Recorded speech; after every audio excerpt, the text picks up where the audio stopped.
Ganito rin ba ang keyboard ng Android phone mo? Hindi sira ang Android phone mo, may mali lang sa settings ng keyboard mo. Halika ayusin natin. Pagmasdang mabuti ang mga salita na aking tinatype. Yung tipong iba ang tinype mo pero umiiba pagtapos mong pindutin ang spacebar sa keyboard mo.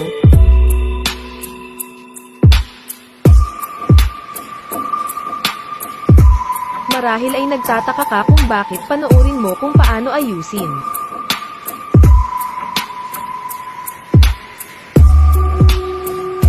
Una, pumunta lamang sa settings at hanapin ang language and input or keyboard and input method.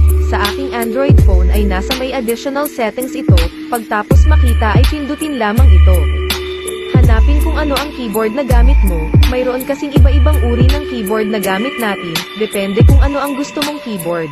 Mayroong Kika keyboard at iba pa, kung hindi ka pa nagbabago ng keyboard ay marahil Gboard din yung sayo. Hanapin ang keyboard na ginagamit mo at pindutin ito, sa akin ay Gboard ang gamit, pagtapos mong pindutin ay hanapin ang text correction o auto correction, pag nahanap na ay turn off ito kung naka-turn on pa, sa paraang ito ay hindi na maggaganon ang keyboard natin. Nangyayari kasi iyon dahil sinusunod ng keyboard natin kung ano ang sinasuggest niya na mas malapit sa salita na ating tinatype, o di ba alam mo na, kaya kung